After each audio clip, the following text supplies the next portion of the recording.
Hi guys, let's read the security section of June 2020 Vision IAS Current Affairs. The first topic in the security section is police preparedness during COVID-19 pandemic. So, why was this in the news? The ongoing health crisis due to COVID 19, coupled with the nationwide lockdown and economic hardships, has created a unique law and order challenge. So, police, which is one of the frontline responders to the pandemic, often has to go beyond its call of duty. Changing role of police amid the pandemic. Generally, police is seen as a state entity that enjoys power to uphold personal security and community security. However, this pandemic has strengthened and accelerated the need of police to get involved into other aspects of human security as well. That is economic security, food and health security, and environmental security, that is hygiene. More specifically, key areas of police role during pandemic are highlighted as follows. So the first one is monitoring and enforcement, providing temporary quarantine and enforcing home quarantine social distancing. For example, Kasaragode police followed triple lock strategy in which police used traditional methods like barricades to restrict movement, human surveillance and app-based tracing and delivery of essentials and medicines.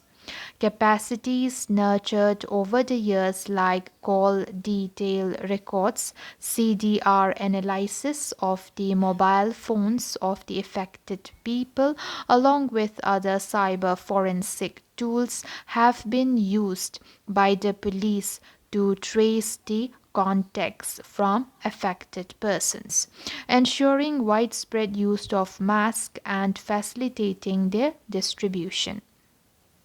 Next point is public awareness.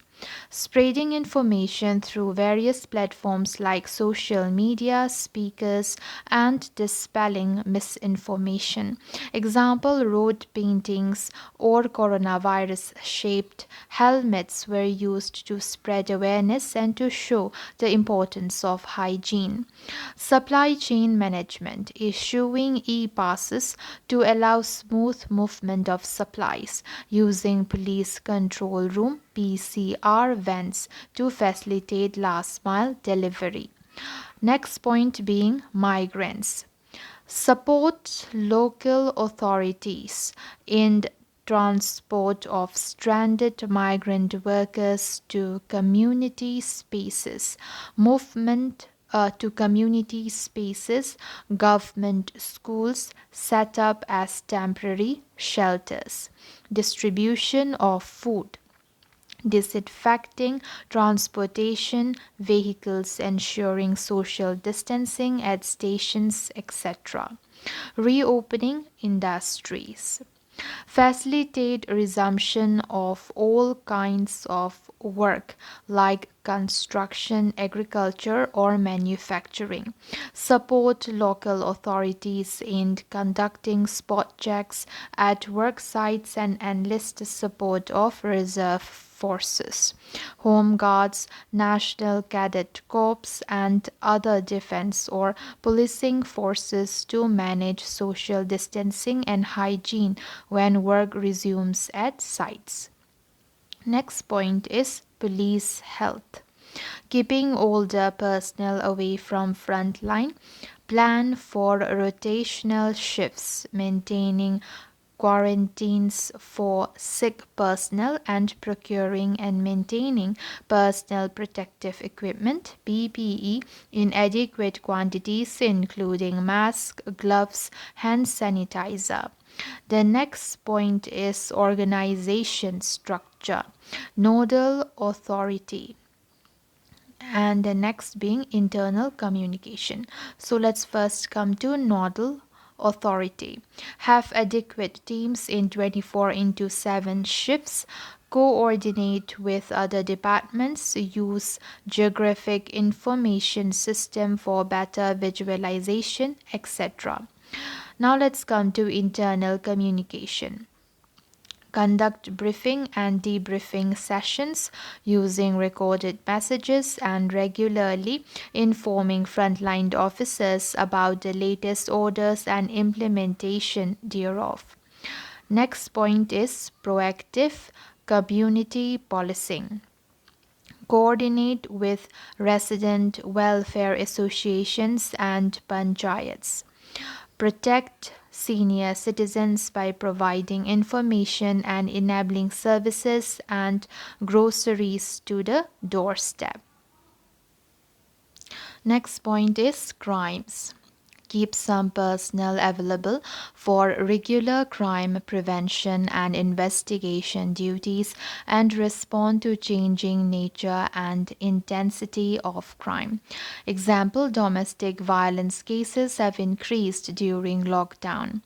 Active monitoring of social media through cybercrime cell and launch citizen-based campaign to report and deter cyber crimes including rumor mongering, cyberbullying, hate speech and fake news.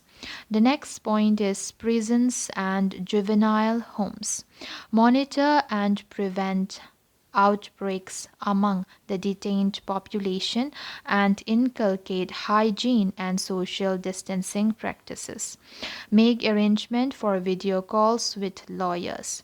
Release select personnels or under trials on parole or bail. Reduce detention for minor crimes. Now let's come to the challenges faced in fulfilling their roles. Even before pandemic.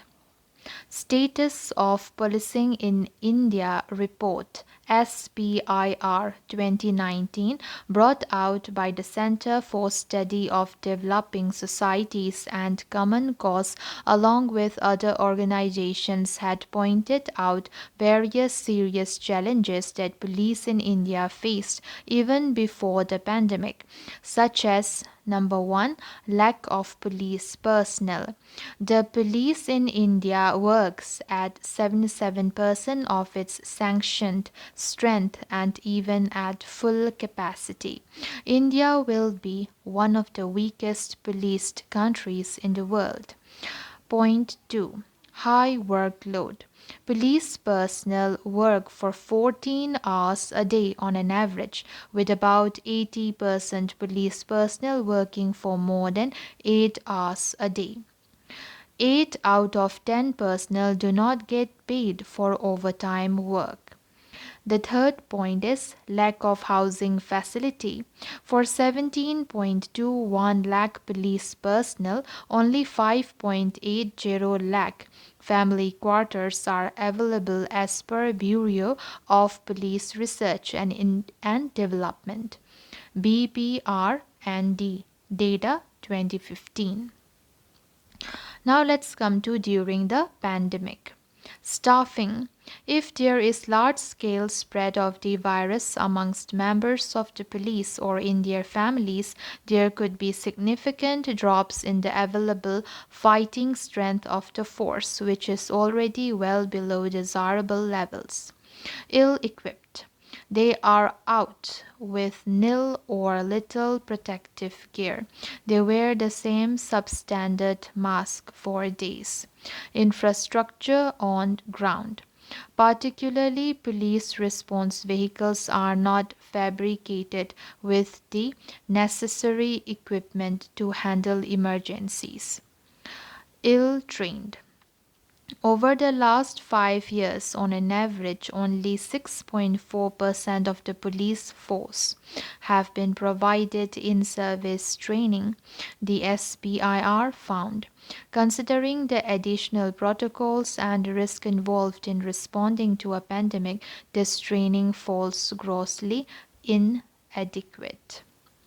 Police are trained to be rough, and necessary soft skills to gain public confidence and respond to victims of trauma are largely missing. Yes, this is very true. Pervasive public refusal to adhere to the rules and regulations is making their task even more difficult.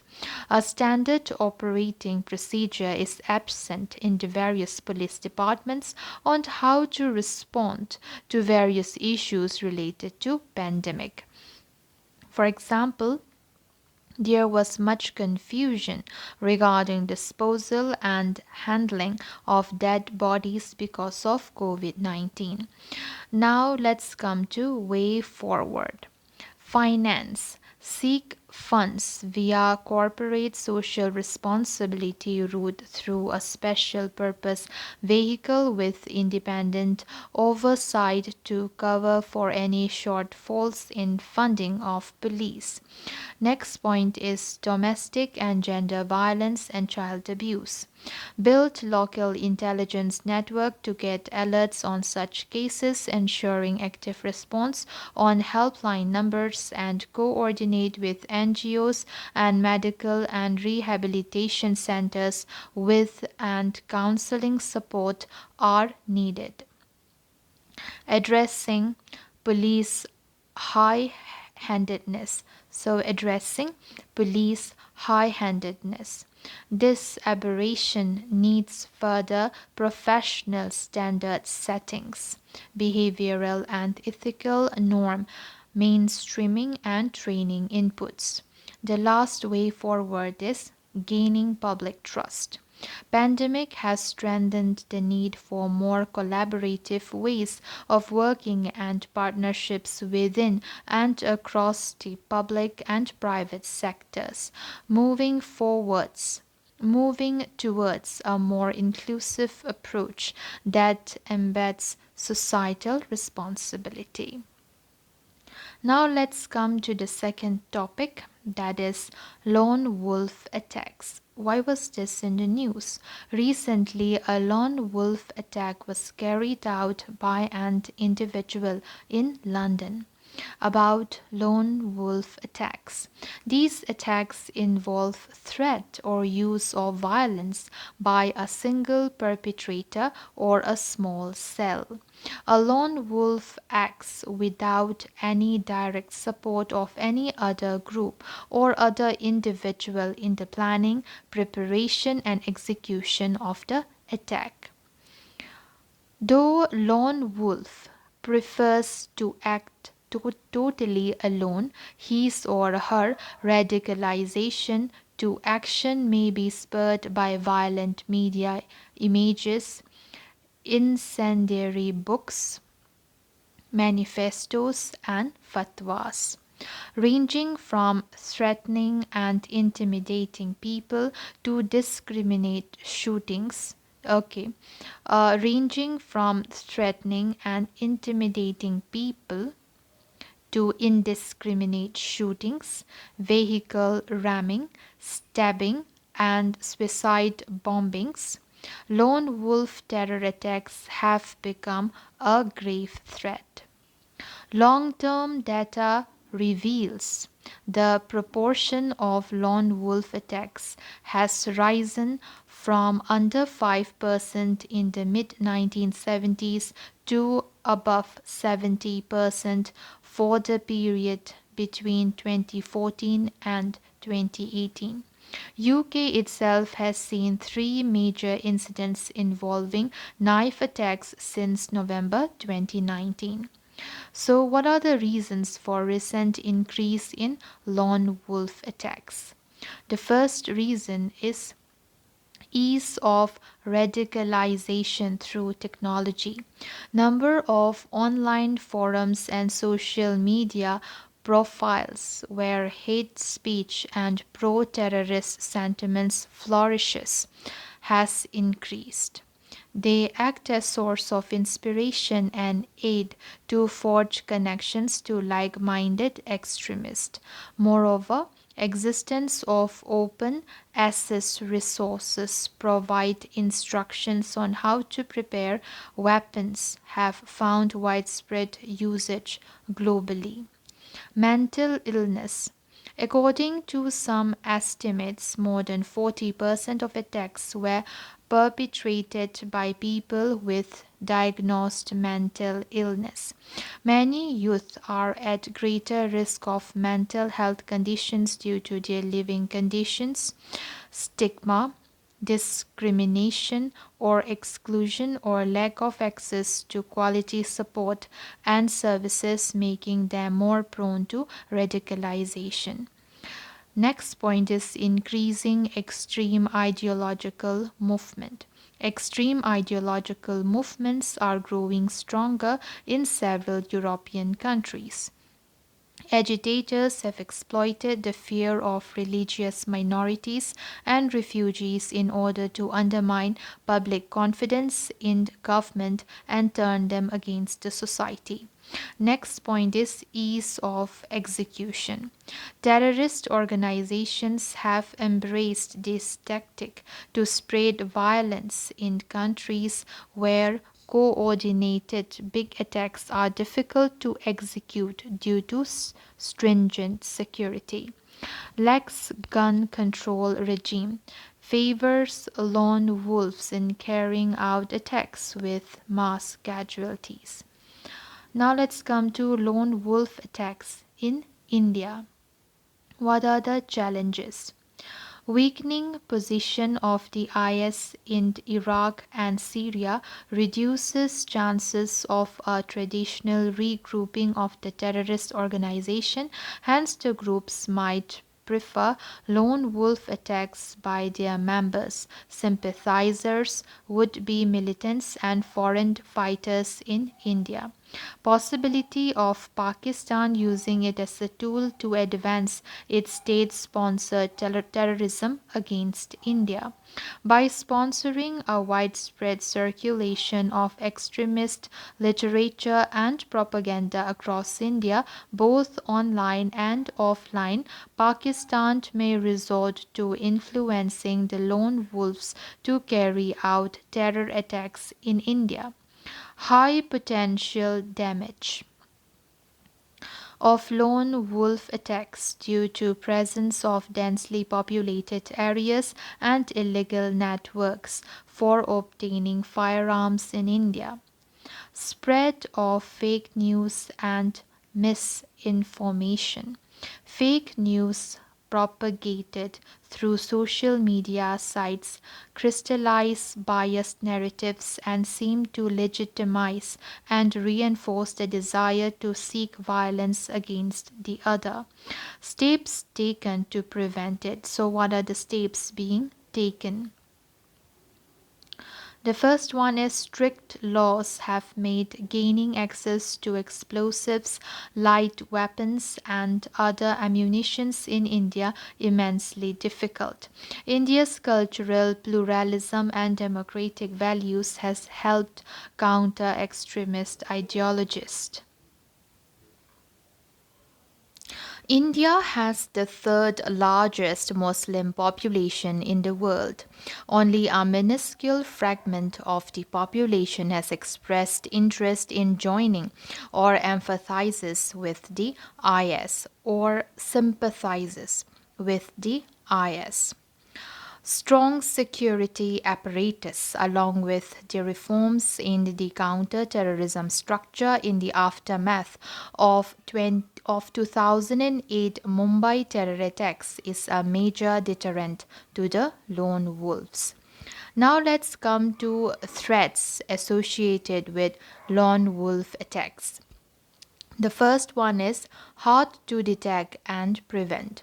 The tools of intelligence agencies and law enforcement, including undercover sources and intercepted communications, are much less effective against an individual who is not communicating his plans and intentions to others.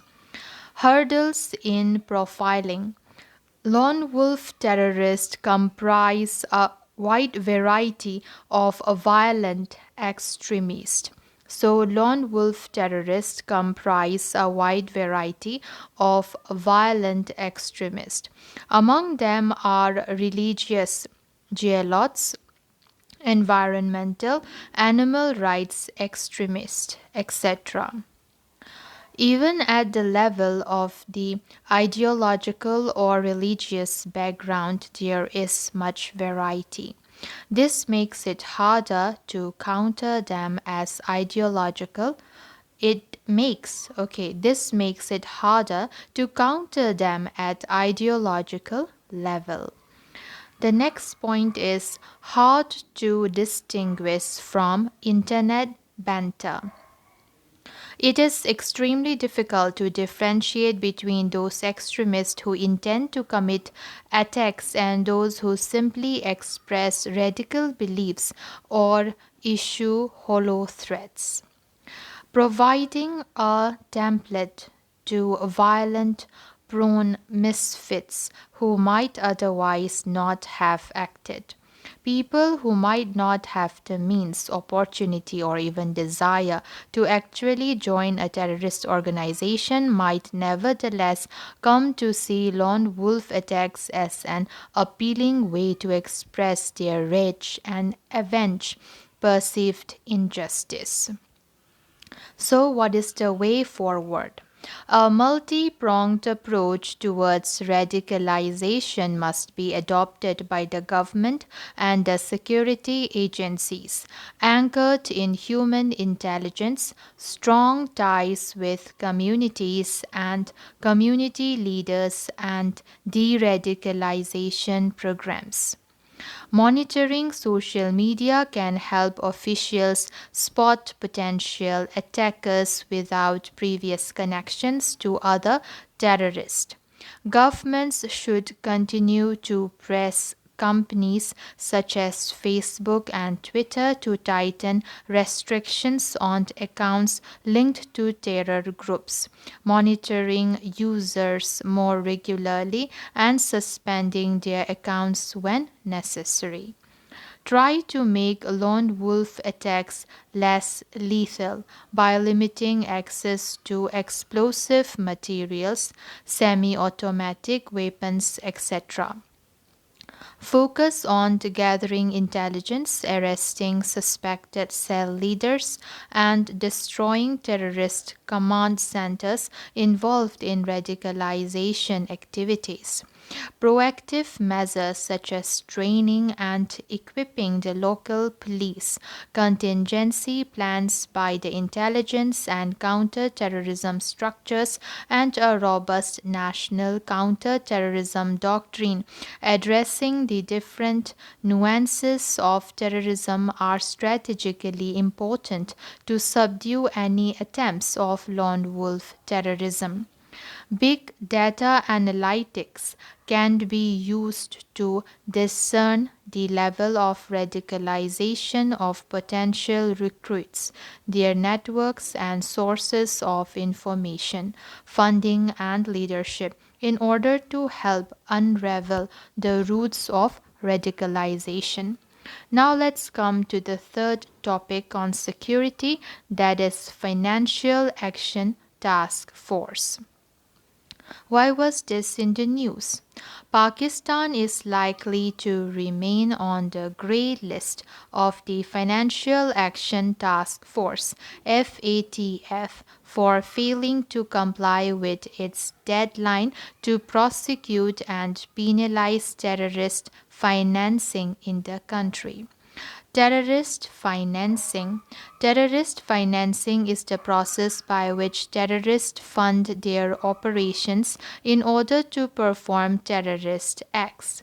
Terrorists require funds for activities such as supporting day to day operations of terrorist cell, buying weapons or other destructive instruments, financing terrorist training camps, publishing terrorist propaganda, recruitment of new terrorists, payments for political support or sanctuary within rogue areas or states, So, payments of political support or sanctuary within rogue areas or states.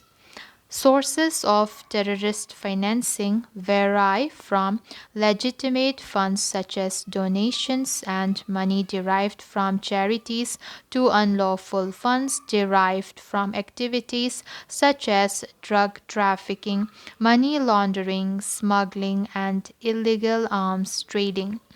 Now let's come to Financial Action Task Force FATF. The FATF is the global money laundering and terrorist financing watchdog. The intergovernmental body sets international standards that aim to prevent these illegal activities and the harm they cause to society. It currently comprises 37 member countries, including India, and two regional organizations, European Commission and Gulf Cooperation Council.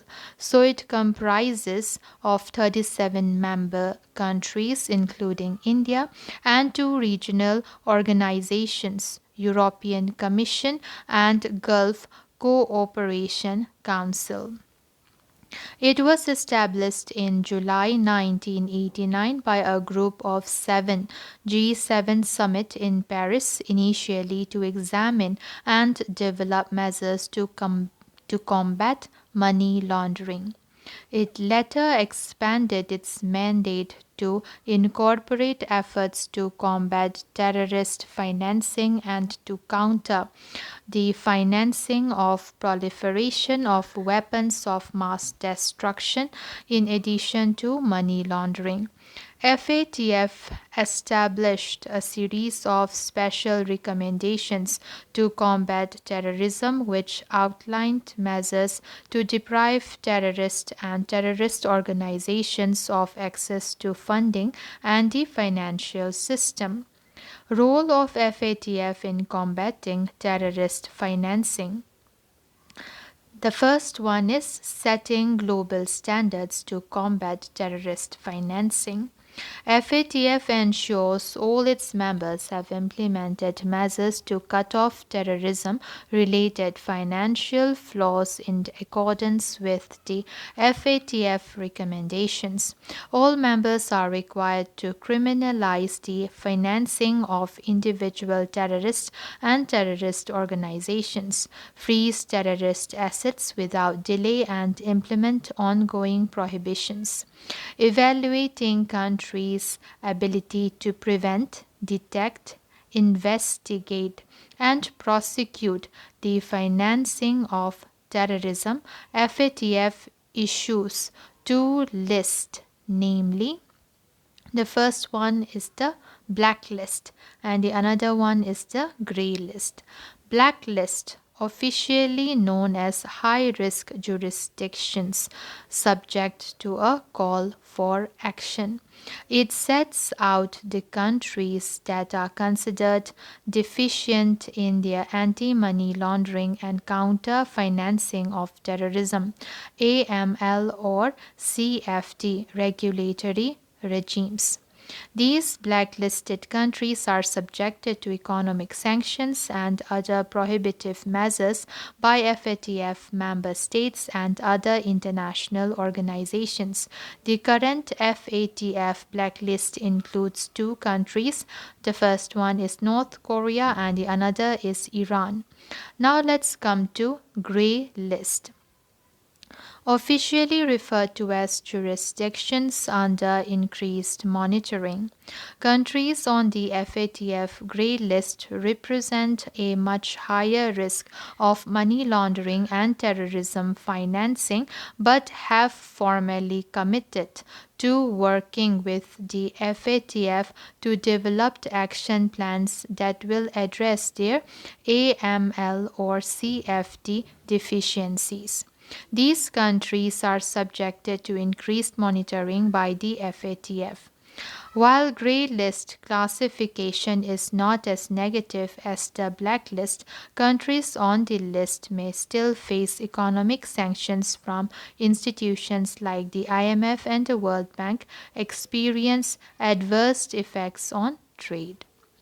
Assisting jurisdictions in implementing financial provisions of the United Nations Security Council resolutions on terrorism.